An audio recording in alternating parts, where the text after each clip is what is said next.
Yes, good morning everybody. Welcome to this session of Sustainable Construction Method. I myself Irfan Ahmed. Today we'll be seeing this topic admixtures. What is an admixture? What is the importance of admixture when they are mixed in concrete? How do they perform? What is the use of admixtures? We'll be seeing that. Let us see here. Admixtures are those ingredients in concrete other than Portland, cement, water and aggregates. You can see here basically the concrete consists of cement, fine aggregate and coarse aggregate. But here this is one more other aggregate, which is one more other mixture which will be which we'll be adding it into the concrete, that are mixed added to the concrete mixture immediately. You can see here either they are added immediately before or during mixing. Sometimes they are added during mixing also, and sometimes they are added after the concrete has been placed. So today we'll be seeing what is the importance of these admixtures, how do they increase the property of concrete, and how does the concrete perform when these admixtures are added. Let us see here. Admixtures can be classified by the function as follows. Air entraining admixtures. Air entraining admixtures. Basically, you can understand with this, with the name itself, air entraining admixtures. These admixtures are added to the concrete when in those conditions when the climate is very cold. What happens when the climate is cold? When the as the already water is already mixed into the concrete, there are chances of water getting frost. Because of that, what will happen? Because of that water getting frost, there are chances of the concrete getting damaged on the surface. There might be cracks because of this. So just to overcome those cracks, we go for this admixture, which is air entraining admixture. I will specifically tell you about this admixture in the further slides. Next is the water reducing admixture. You can understand by its name itself, water reducing admixture is added when we want to reduce the content of water. As the climate is already cold, moisture is there in the climate. Just to reduce, if the water is not reduced, then this moisture and the water mixed in the concrete can become a problem to the concrete and reduce the strength of the concrete also. In those conditions, what we do is we reduce the content of water. There we use this water reducing admixtures. Third, you can see plasticizers. Plasticizers are this admixture is added when we want to increase the workability of the concrete. Sometimes what happens when the grade of concrete is increased, when we want a very high grade of concrete, that is M30, M40, in those conditions what happens is, because of that high grade of concrete, chances and the workability can decrease. Just to increase the workability of the concrete, that is the mixing of concrete and the placing of concrete, the ease with which this can be done. Just to increase this workability, this plasticizer is added here. Next, you can see accelerating admixture. You can understand by the name itself, accelerating admixture.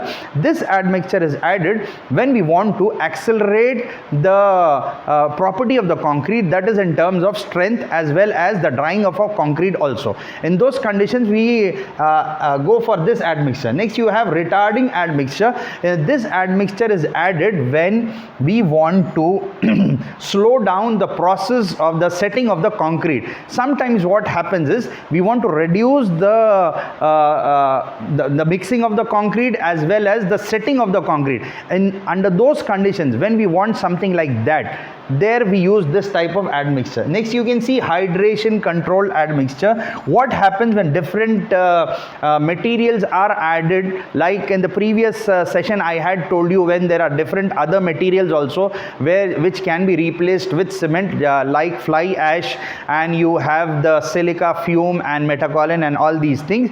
These materials, when they are replaced with some percentage of cement, there are high chances of hydration. Already there is hydration of cement. When these ingredients and these replacement of cement materials are added, the hydration of cement also increases. And when this type of hydration is there, we'll have to reduce the hydration of cement. So there what we do is we go up for this admixture where it controls the hydration also of the cement. Next, you can see corrosion inhibitors. You must have seen in those places where we go for structures which are normally constructed in water body. There what happens, there are high chances of the reinforcement or the steel getting corroded. There what we'll have to do is we have to mix this type of admixture where it can reduce the corrosion of the steel. or either it can delay the corrosion of the steel, either of them. Next you can see shrinkage reducers. Basically this type of admixture is added into the concrete where we want to reduce the shrinkage value of the concrete. Next you can see alkali silica reactivity inhibitors.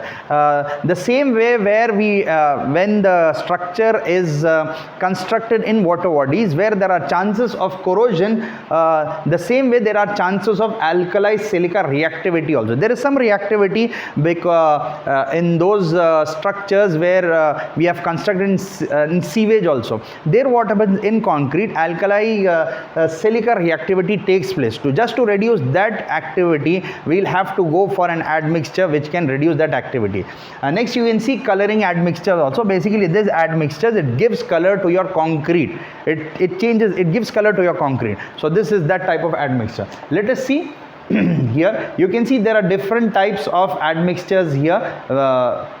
They are in liquid state. You can see liquid admixtures from left to right. Anti-washout admixture. You have, this is the anti-washout admixture. Next you have shrinkage reducer, as I had explained you. This is the shrinkage reducer. Next you have water reducer. As I told you, this type of admixture, it reduces the water content into the concrete. This is the water reducer.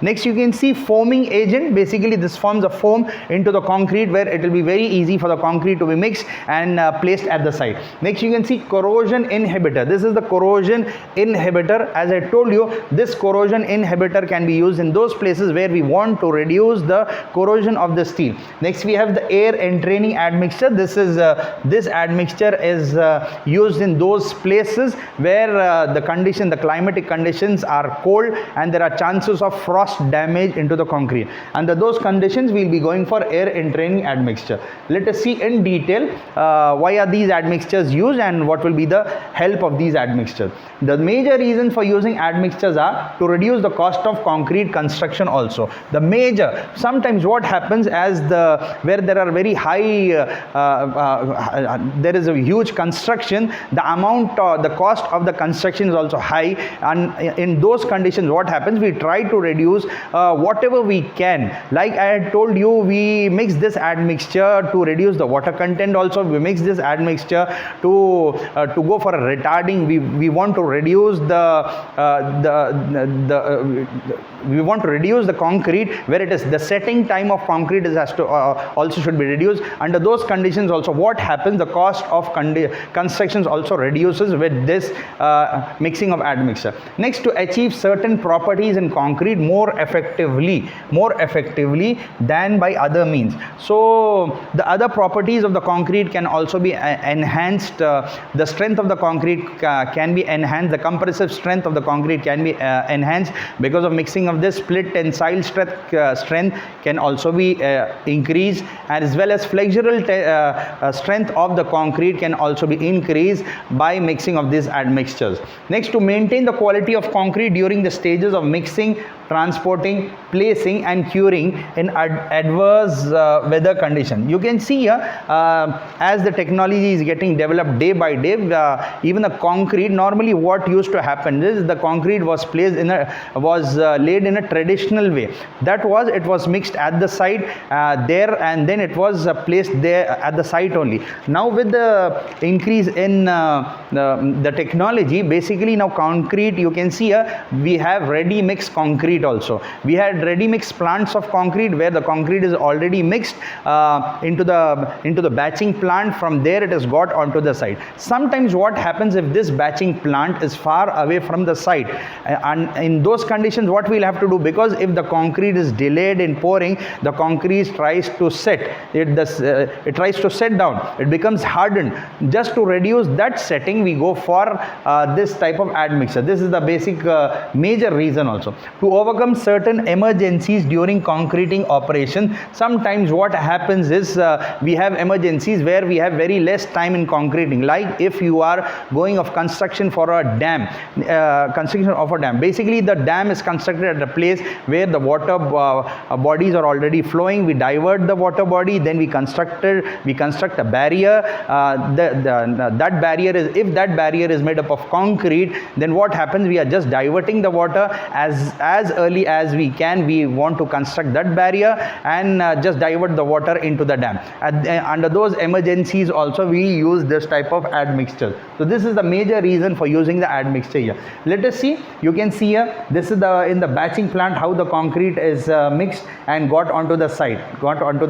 Under those conditions, as I had told you, what happens is the concrete is mixed. You can see this is the batching plant. In this the concrete is mixed, everything is mixed here, and then what is happening, this is got onto the site, on site this is got. If the site is very far away, then what happens, this concrete sets. You can see here already this drum, it keeps moving, but what happens if we don't try to reduce the setting time of concrete, there are high chances of concrete getting hardened into this drum itself. Next you can see here at this place, this is basically the base of a water tank. This is the base of a water tank, ground water tank. You can see this is a huge base, and the reinforcement is also very high, very closely placed. When the reinforcement is also very closely placed and we want a very good strength of concrete, there what we want to do is we want to improve, we want to add some admixture and improve the strength also, and early setting of concrete is also needed.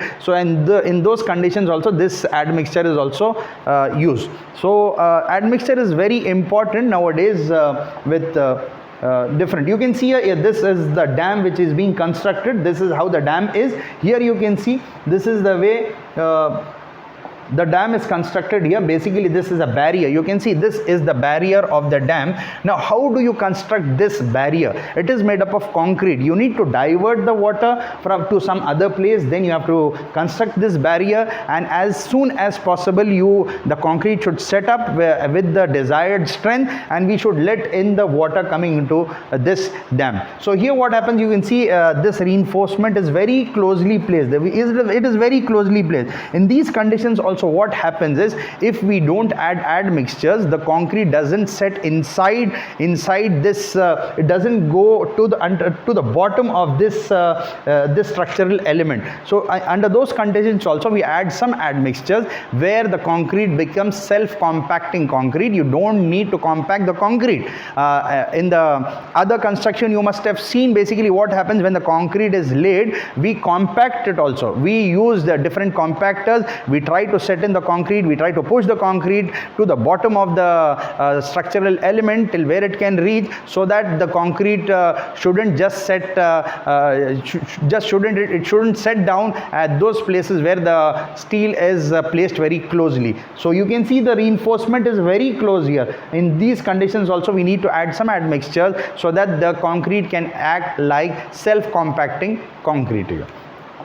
So let us see the air entraining admixture. Let us see the first type of admixture. As I had told you, what is this air entraining admixture?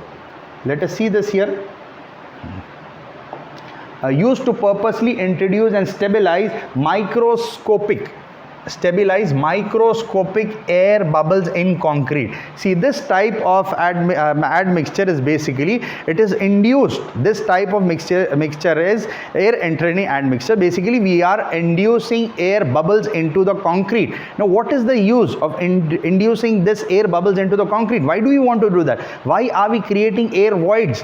What is the importance of that? So air entrainment will dramatically improve the durability of the concrete. This will increase the durability of the concrete exposed to cycles of freezing. As I told you, in those climatic conditions where the climate is very cold, there are chances of the water which is into the concrete freezing and thereby causing the frost damage into the concrete, which can be seen on the surface of the concrete also, as well as sometimes they break inside, the concrete breaks inside, and and that can be seen thereby forming very big voids into the concrete. Exposed to cycles of freezing and thawing, entrained air greatly improves concrete's resistance to surface scaling by chemical de-icers also. So what I told you, because of this frost getting the water getting frosted into the concrete, and thereby that damage can be seen onto the surface of the concrete. Just to overcome this problem, we have to go for air entraining admixtures. These are basically small bubbles are being created into the concrete, and when the water tries to frost, these, as there are already bubbles are there into the concrete, these bubbles they blast and they give way to the air, or else this they give way to the water to get frosted. If the water doesn't get any chance to frost, then it breaks the concrete also.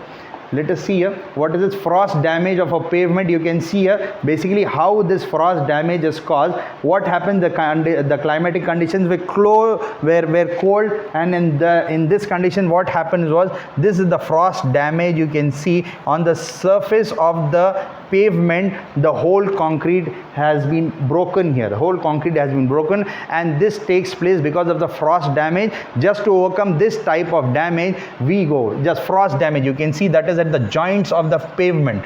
Just to overcome this type of problem or this type of damage, we go for air entraining admixture. We mix air entraining admixture here. Let us see. You can see frost induced cracking near joints. Again, you can see these joints here, all these cracks.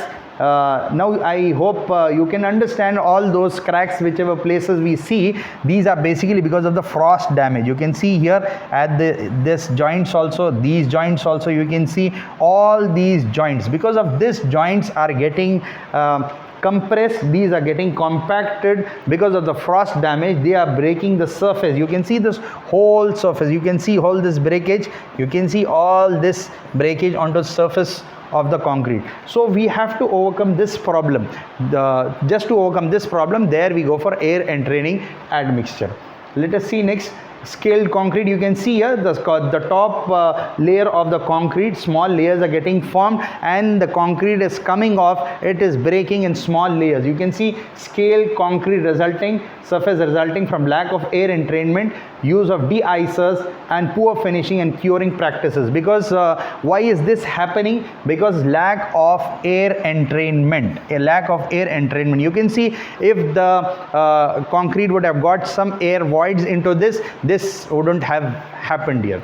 Use of de-icers and poor finishing as well as curing practices. If it is not cured properly also, if normally what happens, this is done, the curing is not done properly, because of that this type of scaling happens here on the surface of the concrete.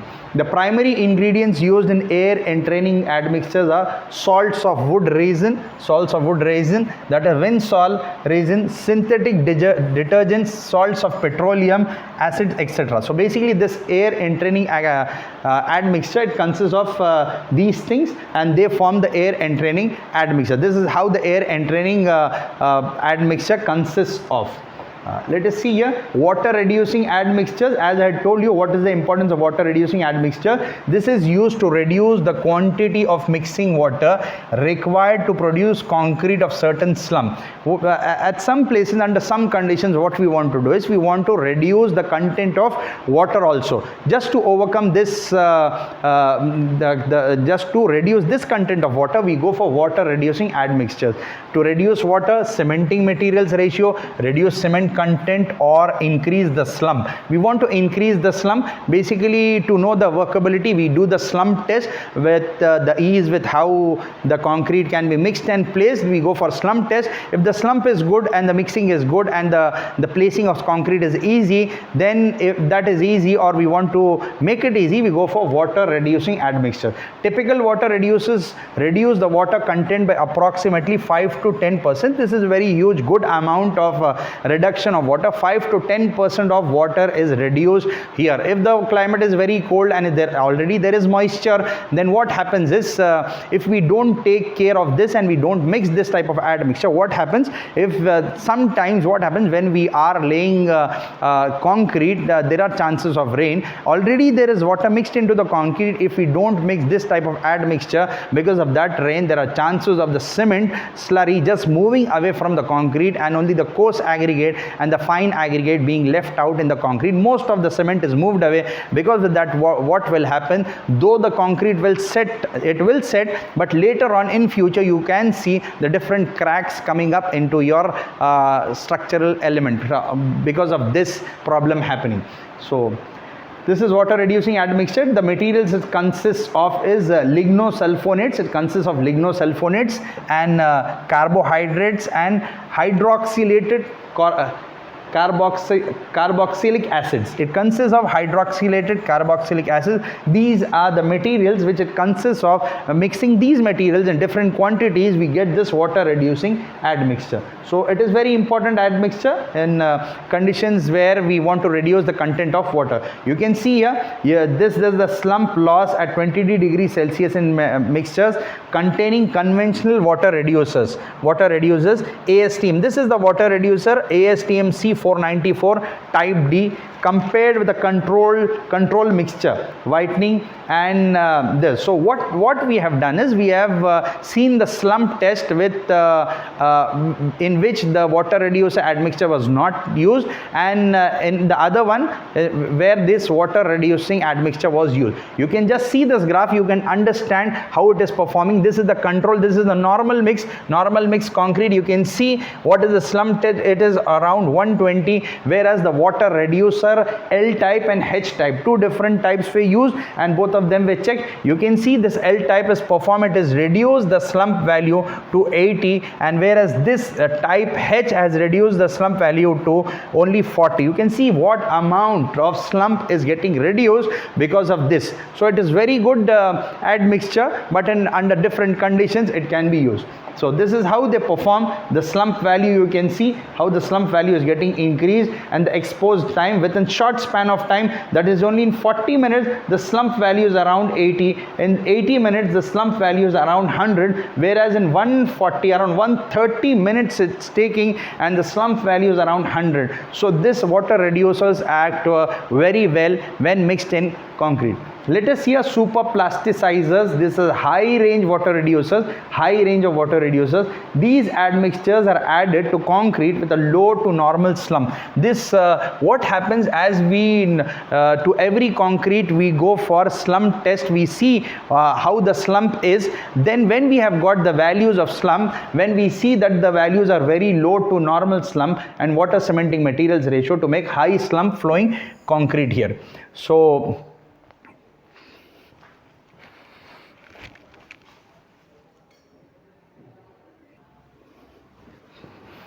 yes, let us continue with this here. So basically this plasticizer is added to increase the high slump flowing concrete. See, even this care should be taken where we are adding the amount of water is adding, the slump can become the flow of the slump can be increased, the concrete will have a very good flow. But the other hand, on the other hand we should see if the flowing of concrete is very high, it shouldn't undergo bleeding or segregation also. Now we want this property, we want to reduce the bleeding and segregation, as well as we want to improve the workability of concrete also. There we use this super plasticizer. You can see flowing concrete is highly fluid but workable concrete that can be placed with little or no vibration. It just doesn't need vibration. You must have seen when we place concrete we use vibrators also, where the concrete can go up to until the depth of the structural element whichever we are placing, either it is beam or slab. You must have seen the beams, what happens as the beams are very they have very good depth and the reinforcement is already placed. In those places what we want to do is we want our concrete to go to the depth of that structural member. There what we do is we use vibrators. Sometimes what happens, if the steel is placed very closely, there are no chance of using vibrators. We have surface vibrator also. Under those conditions, when we use this type of plasticizer, where the concrete acts as self-compacting concrete. It doesn't need any compaction from the outer side.